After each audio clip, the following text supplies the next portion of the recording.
Hello students, good morning. How are you all? I wish you all are fine. Today we will do worksheet 55. Read the extracts given below and answer the questions that follow. ये extract दे रखा है student. ये extract जो है आपकी book beehive में poem है no man are foreign, उस में से ये extract लिया गया है और इसके पोइट है जेम्स किरकप. ओके स्टूडेंट, तो हम पोएम के इस एक्सट्रैक्ट को पढ़ेंगे, फिर नीचे क्वेश्चंस दे रखे हैं उनके आंसर देंगे. Okay, let us remember whenever we are told to hate our brothers it is our self. याद रखो, जब हमें कहा जाता है कि टू हेट आवर ब्रदर्स, हमारे भाइयों से नफ़रत करें, जब हम एक दूसरे से नफ़रत करते हैं इट इज़ आवर सेल्फ, तो हम अपने आप से नफ़रत करते हैं. क्योंकि हेटर्ड जो है वो नेगेटिव फीलिंग है. किसी से नफ़रत करेंगे तो नेचुरली हमारे अंदर भी वो इमोशंस आएंगे. तो हमें हेट एक दूसरे से नहीं करनी चाहिए. The poet wants to convey the message that we all should live in brotherhood, do not hate each other. Okay, that we shall dispossess, betray, condemn. Remember, we who take arms against each other, that we shall dispossess, betray, condemn. जब हम किसी से किसी चीज़ को किसी से वंचित करते हैं, किसी को बिट्रे धोखा देते हैं, किसी की निंदा करते हैं, तो वो क्या होता है, उससे हमारा क्या होता है, नुकसान ही होता है. ये सारी जो है नेगेटिव फीलिंग्स हैं. रिमेंबर, और ये याद रखो, we who take arms against each other, हम एक दूसरे के खिलाफ कई बार आर्म्स भी उठा लेते हैं, शस्त्र भी, हथियार भी उठा लेते हैं. It is the humans earth that we defile. तो हथियार उठाने से हम एक दूसरे को नुकसान पहुंचाते हैं. उससे क्या होता है, हमारी जो अर्थ है वो क्या होती है, डिफाइल होती है. डिफाइल मीन्स पल्यूट होती है, गंदी होती है, दूषित होती है. Our hells of fire and dust, hell जो है नरक को कहते हैं, मतलब नेगेटिव फीलिंग है यहाँ पर. आग में या फिर आउटरेस द इनोसेंस, या हम जो बेचारे इनोसेंस भोले भाले लोग हैं उन पे गुस्सा होते हैं, उनका शोषण करते हैं. Of air that is everywhere our own. Remembers, no man are foreign and no country strange. या जो है, तो उससे क्या होता है, हमारा ही नुकसान होता है. Air that is everywhere our own, क्योंकि हवा जो हर जगह प्रेजेंट है. और याद रखो, नो मैन आर फॉरेन, कोई भी इंसान विदेशी नहीं है, सब भाई भाई हैं. एंड नो कंट्री स्ट्रेंज, कोई भी देश जो है वो अजीब नहीं है. मेन इसमें थीम क्या है इस पोएम का, नो मैन आर फॉरेन. जैसे कि टाइटल ही बता रहा है कि कोई इंसान विदेशी नहीं है. तो हम एक दूसरे को, we all should live in love, we all should behave in a good way. Brotherhood feeling should be there in the mind of people. That is the message of this poem. Okay, now let's discuss questions. Question number 1, what as per the extract the word dispossess does not refer to.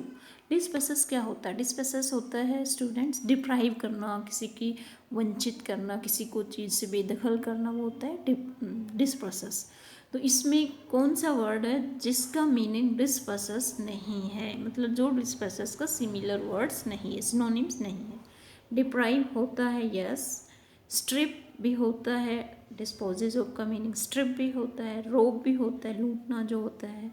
Okay, gain, yes, gain नहीं है. Gain opposite word लग रहा है. Gain होता है कुछ gain करना, कुछ लाभ प्राप्त करना, कुछ प्राप्त करना, that is gain.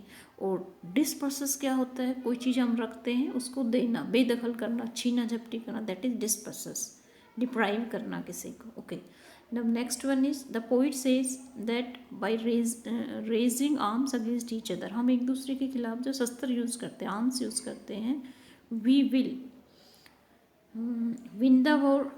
Arms use करने से हम क्या, युद्ध जीतेंगे. फेलिसिटेट ओवर सेल्फ, अपने आप को कॉन्ग्रेचुलेट करते हैं, बधाई देते हैं कि हम आर्म्स यूज़ कर रहे हैं.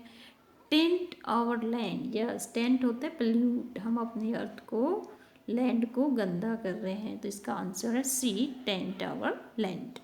अडोन आवर लैंड, अपने लैंड को अडोन कर रहे हैं, ब्यूटीफुल कर रहे हैं, नहीं.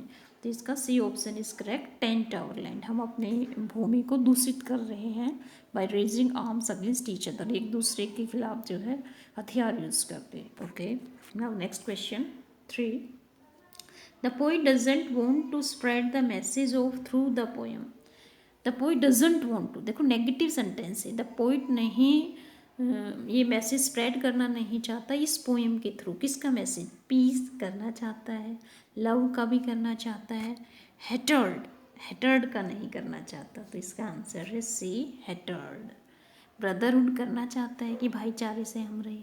तो आप कौन सा मैसेज कन्वे नहीं करना चाहता कि हम एक दूसरे से नफरत, हेटर्ड थ्रू द पोएम, नफरत वाला मैसेज कन्वे नहीं करना चाहता है। Okay, now fourth one, which literary device is used in the given above extract from the poem. अब देखिए स्टूडेंट, ये सारी आपको पता होनी चाहिए। सिमिली क्या होता है? जब हम क्वालिटी को कंपेयर करते हैं, वन क्वालिटी को, like she is beautiful like moon, तो लाइक मतलब उसकी सुंदरता का कंपैरिजन मून से किया। तो सिमिली इसमें नहीं है इस एक्सट्रैक्ट में। इंजामेंट, यस इंजामेंट है इसमें। इंजामेंट क्या होता है? जब हम लाइन पे पंचुएशन मार्क्स यूज़ नहीं करते हैं। आप देखिए इसमें, ये देखिए ये है हमारा, इसमें देखिए to hate our brother it is our self, देखो कोई पंचुएशन मार्क्स नहीं है।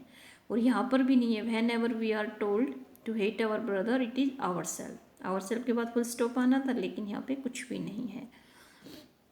इसी तरह से जो है आप ये देखेंगे तो उस डिवाइस को हम क्या बोलते हैं? इंजामेंट। तो इसमें क्या यूज़ हुआ है इस एक्सट्रैक्ट में? इंजामेंट।